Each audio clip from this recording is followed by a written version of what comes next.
بسم اللہ الرحمن الرحیم۔ السلام علیکم۔ گزشتہ دنوں دہلی میں ایک بڑا مناظرہ انعقاد پذیر ہوا جس میں اسلامی اسکالر مفتی شمائل ندوی صاحب تھے، اور ان کا جو مقابلہ تھا وہ ایک بڑا مشہور ملحد ہے جو کہ شاید شاعر بھی ہے، وہ نام نہاد جن کو کہا جاتا ہے، دانشور، اور وہ مصنف رائٹر بھی ہے۔ اس کا نام ہے جی جوید اختر۔ تو یہ مناظرہ ہوا۔ مناظرے کا جو موضوع بڑا عجیب و غریب تھا کہ اللہ تعالیٰ کا وجود، یعنی کہ اس کو ہم اردو میں یوں کہہ سکتے ہیں، خدا نخواستہ نعوذ باللہ، کہ کیا خدا ہے، یہ اس مناظرے کا موضوع تھا۔ تو اس کو بہرحال ایک بڑے طریقے سے آرگنائز کیا گیا۔ اس میں کوئی 3-4 سیشنز ہوئے۔ پہلے اپنا اپنا موقف دیا گیا، پھر اس کے بعد جو ہے وہ کراس کویشچن ہوئے، پھر کویشچن آنسر کا سیشن ہوا۔ کوئی گھنٹہ 1.5 گھنٹہ یہ پروگرام جو یہ چلا، اور اس کے بعد یہ پھر یوٹیوب پہ بھی اس کو اپلوڈ کر دیا گیا، یہ دنیا بھر میں دیکھا گیا۔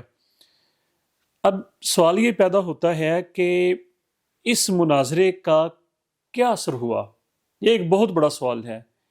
مطلب کہ مفتی شمائل ندوی نے یہ جو کوشش کی، وہ اس مناظرے میں آئے، ان کی تیاری بھی اچھی تھی، ان کے پاس نالج بھی تھا، انہوں نے اس کی پریپریشن بھی کی، لیکن بیسک جو کوشچن یہ ہے کہ کیا اس طرح اس مناظرے کا کوئی ہمیں فائدہ ہوا،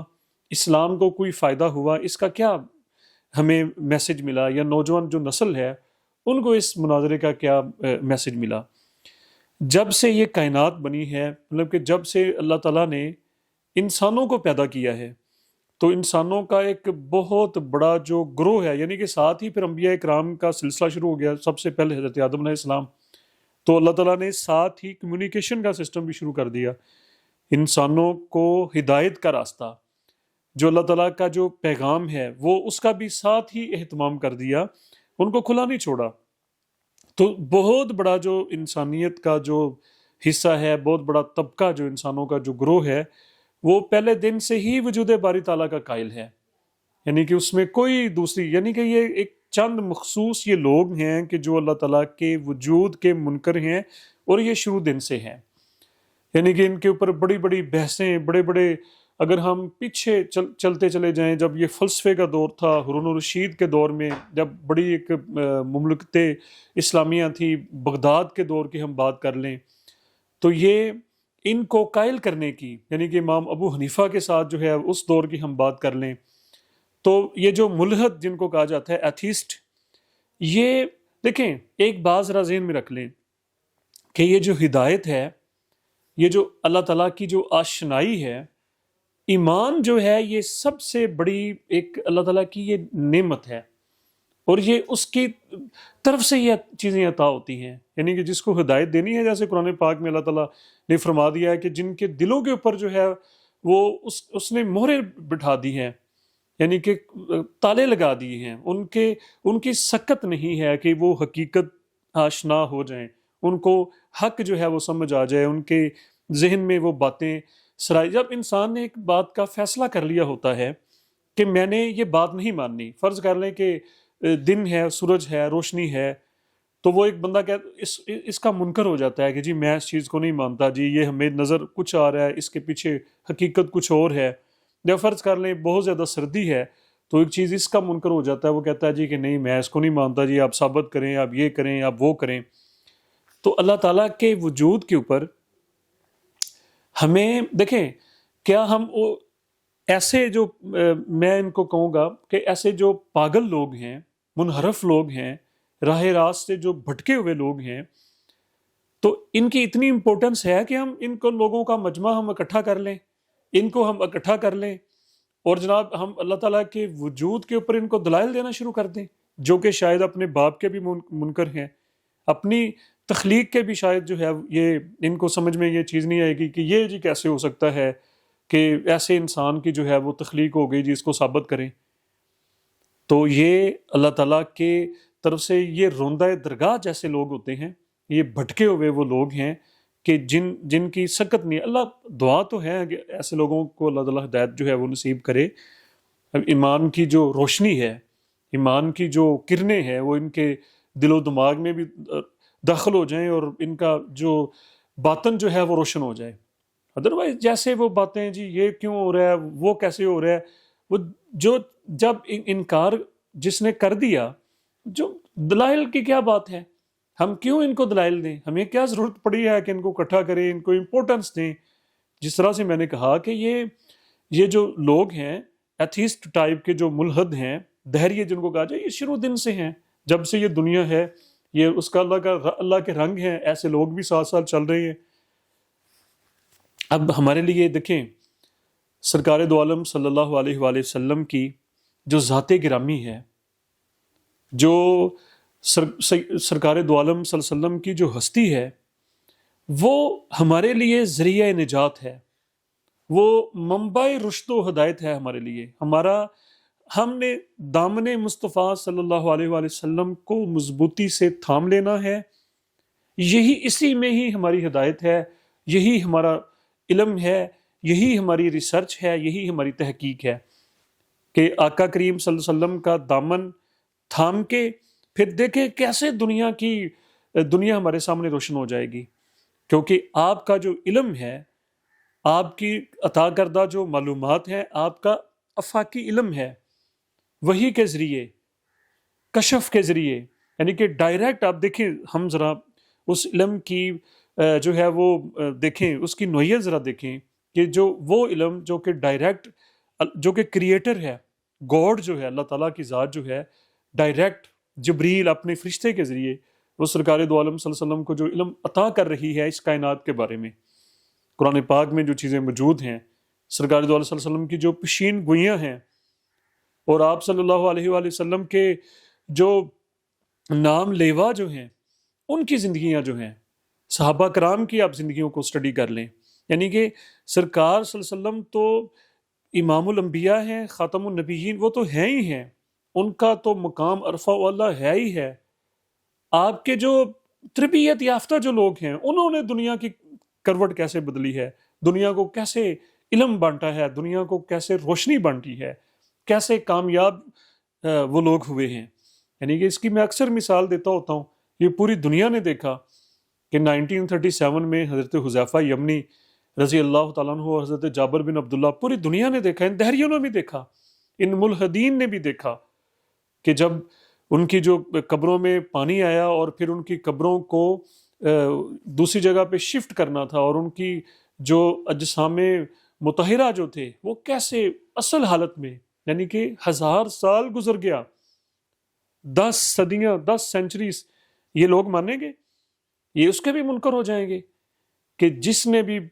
کملی والے کا دامن تھاما ہے، آپ صلی اللہ علیہ وآلہ وسلم کا جو علم، ہم بڑے علم کی باتیں کرتے ہیں،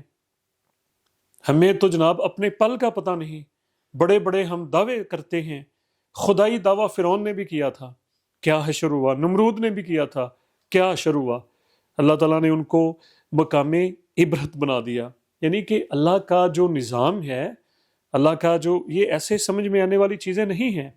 ہماری سکت نہیں ہے، یا ہمارا جو علم ہے، یا ہمارے جو حواس خمسہ جو ہیں، یہ الگ سے ایک موضوع ہے، میں اس میں نہیں جانا چاہ رہا. میں عام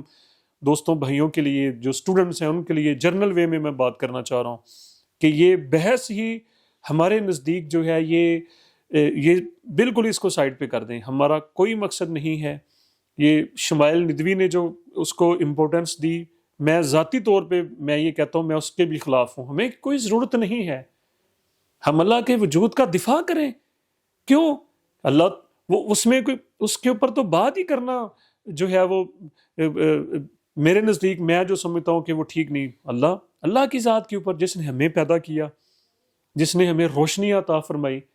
ذرا سا اگر ہم اپنی تخلیق کے اوپر غور کریں، فکر کریں، کہ کائناتی نظام کے اوپر ذرا تھوڑا سا غور و فکر کریں. ایک ڈریس، ایک یہ جیکٹ جو میں نے پہنی ہے، اس کے پیچھے کتنا نظام ہے، کتنے کارخانے، فیکٹریاں ہیں. ایک پینسل جو میرے ہاتھ میں ہے، یہ اس کے پیچھے کتنا، ایک سٹک، یہ تیلی جو رگڑتے ہیں ہم ماچس کی، جسے ہم آگ جلاتے ہیں، کہنے کو وہ ایک تیلی فضول سی ہوتی ہے. آپ دیکھیں کبھی جا کے ذرا اس فیکٹری کو وزٹ کریں، مطلب گنتے چلے جائیں، ایک بلب سے لے کے، ایک جوتے سے لے کے، ہر چیز کی جو وجود کی ایک داستان ہے. اور یہ اتنا بڑا پرفیکٹ ایکوریٹ جو نظام ہے جس میں ہم رہ رہے ہیں، اور پھر اپنا جسم جو ہے ہمارا، انسان کا جو وجود ہے، اس کے اندر کتنے پیچیدہ نظام ہے، سائنس سمجھنے سے قاصر ہے۔ اب آج جو بیماریاں ان کے علاج سے ہم قاصر ہیں۔ ہم تو اپنے وجود سے باہر نہیں جا سکتے۔ ایک سیکنڈ ذرا سوچیں، ہمیں چیلنج، ہمارا 1 منٹ کے لیے پیشاب بند ہو جائے، پھر میں ان سے پوچھوں یہ جو اللہ کے وجود کے جو منکر ہیں کہ ان کا حشر کیا ہوتا ہے، میں اللہ سے ڈر کے کہہ رہا ہوں کہ ان کی جب موت ہوگی اس کے اوپر غور کیجئے گا کہ کیسے یہ ان کے حالات ہوتے ہیں، اور کیسے جو ہے وہ عبرت کا یہ لوگ، ایسے لوگ جو ہے وہ نشان بنتے ہیں۔ تو مختصر بات یہی ہے کہ ہمارے لیے ذریعہ نجات بہت ساری جو باتیں ہیں اس کو چھوڑ دیں، بہت ساری جو کوشچن ہیں ان کا ایک ہی جواب ہے کہ گنبد خضرا جو ہے وہ سرکار مدینہ صلی اللہ علیہ وآلہ وسلم کا جو دامن ہے اس کو ہم نے تھام لینا ہے۔ وہی سب سے بڑی ہدایت کا ذریعہ ہے جو سرکار نے ہمیں عطا کیا ہے، جو راستہ ہمیں انہوں نے عطا فرمایا ہے، جو علم انہوں نے ہمیں عطا فرمایا ہے وہ ہمارے لیے کافی ہے۔ جو راستے انہوں نے ہمیں بتائے ہیں وہ تسخیر کائنات کے وہ راستے ہیں۔ وہ ہمیں، آپ قرآن شریف کو دیکھ لیں، یعنی کہ معراج کو دیکھ لیں، کہاں کی باتیں، مطلب کہ دیکھیں 14 صدیاں پہلے اللہ سرکار صلی اللہ علیہ وآلہ وسلم جو ہے پوری تسخیر کائنات تو ہو گئی کہ وہ پوری اس چیز گریوٹی کو اور یہ جتنی بھی آپ دیکھیں سائنسز کو، اس کے لحاظ سے ذرا معراج کو سمجھیں، ذرا اس میں کیا پیغام ہے، اس میں کیا میسج ہے۔ تو کہنے کا آخر میں مقصد یہ ہے کہ ایک تو نوجوان خاص طور پہ جو ہیں، یونیورسٹیز کے جو بچے ہیں، کالجز کے ہیں، اس طرح کی جو ڈیبیٹس جب سنتے ہیں تو یہ ہرگز آپ لوگوں نے اس میں بعض دفعہ ہوتا ہے جو ایمان، دیکھیں یہ کوئی نئی بات نہیں ہے، یہ ہر دور میں ایسے فتنے رہے ہیں، ہر دور میں ایسے ملحد رہے ہیں، ہر دور میں ایسے جو ایتھسٹ ہیں انہوں نے سوالات اٹھائے ہیں۔ یہ گمراہ لوگ ہیں، یہ روندہ درگاہ لوگ ہیں، یہ اللہ تعالیٰ کی بارگاہ کے ددکارے ہوئے لوگ ہیں۔ اللہ، ایمان سب سے بڑی نعمت ہے۔ اور دیکھیں قرآن شریف کو ضرور پڑھیں، اور نبی صلی اللہ علیہ وسلم کی جو سیرت طیبہ جو ہے، سیرت النبی صلی اللہ علیہ وسلم، اس کے ساتھ حیات پروفٹ لائف کا مطالعہ کریں۔ اتھینٹک جو کتابیں ہیں ان کے ذریعے آپ اپنے نبی صلی اللہ علیہ وسلم کی زندگی کا جو ہے وہ مطالعہ کریں، اور اس کے اوپر پریکٹیکل ہونے کی کوشش کریں، اور درود شریف ضرور پڑھیں۔ پھر دیکھیں ایسی چیزیں ہمارے اوپر اثر انداز نہیں ہوتی۔ ہمارا ایمان اتنا کامل ہو، تھوڑا سا جب ہم غور کرتے ہیں، ہم تھوڑا سا جب ڈوبتے ہیں تو ہماری کائنات روشن ہو جاتی ہے، ہمیں سب کچھ ہوتا ہوا نظر آتا ہے۔ یہ جس طرح سے میں نے پہلے کہا کہ سرکار صلی اللہ علیہ وسلم کے جو تربیت یافتہ اور آپ سے تو نسبت والے جو لوگ ہیں، انہوں نے کیا کیا کارنامے سر انجام دے دیے ہیں۔ انبیاء کرام کی تو بات ہی اور ہے،